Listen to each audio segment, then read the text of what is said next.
আসছে পহেলা বৈশাখ, বাংলা বছরের প্রথম দিন। নতুন বছরকে বরণ করতে দেশ জুড়ে চলছে প্রস্তুতি। আর ব্যবসায়ীদের কাছে এই দিনটির অন্যতম প্রধান আয়োজন হালখাতা। পুরান ঢাকার বাংলা বাজার ঘিরে ইতোমধ্যেই জমে উঠেছে সেই প্রস্তুতি। বাংলা বাজার ও আশেপাশের এলাকায় সরেজমিনে ঘুরে দেখা যায় নতুন হিসাবের খাতা কেনা, আমন্ত্রণপত্র ছাপানো এবং ক্রেতাদের দাওয়াত দেওয়ার প্রস্তুতিতে ব্যস্ত সময় পার করছেন ব্যবসায়ীরা।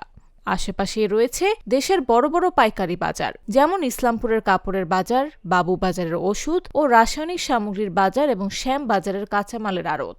সব মিলিয়ে পুরো এলাকা জুড়েই উৎসবমুখর আমেজ। 72 ঘন্টা ময়েশ্চার লক সমৃদ্ধ লিলি বডি ওয়াশ, শিয়া বাটারের গুডনেস স্কিন রিপেয়ার করে রাখে সফট ও গ্লোয়িং। শুভ নববর্ষ উপলক্ষে যাদের এইসব ধরনের ব্যবসা আছে, যেমন মাছের মহাজন, কাঠের মহাজন, পানের মহাজন, আড়তদারি ব্যবসায়ী, বিশেষ করে হালখাতাটা এই ধরনের লোকই করে।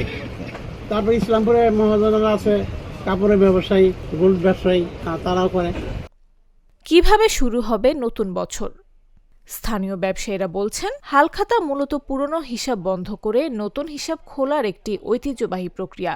এদিন দোকানে ক্রেতা, শুভানুধ্যায়ী ও পরিচিতজনদের আমন্ত্রণ জানানো হয়।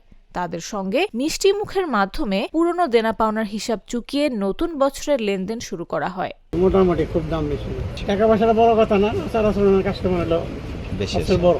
আমি কত বছর ধরেন 40-45 আমি বিভিন্ন জায়গা থেকে সংগ্রহ করি। বোর্ডের দোকান আছে, কাপড়ের দোকান আছে, কারিগর আছে, সবকিছু মাল র মেটেরিয়াল যেটাকে বলা হয় সেটা জোগাড় করে দিলে কারিগরের মাল বানায় দেয়। পুরান ঢাকার একাধিক ব্যবসায়ী বলেন, এটা শুধু হিসাবের বিষয় না, সম্পর্কেরও বিষয়। ক্রেতাদের সঙ্গে সম্পর্ক দৃঢ় করার একটা উপলক্ষ। আধুনিকতার মধ্যেও ঐতিহ্যের টান। বর্তমান সময়ে ব্যবসায়িক হিসাব নিকাশ অনেকটাই কম্পিউটার ও বিভিন্ন অ্যাপ ভিত্তিক হলেও পুরান ঢাকার অনেক ব্যবসায়ী এখনও সনাতন খাতার উপর নির্ভরশীল।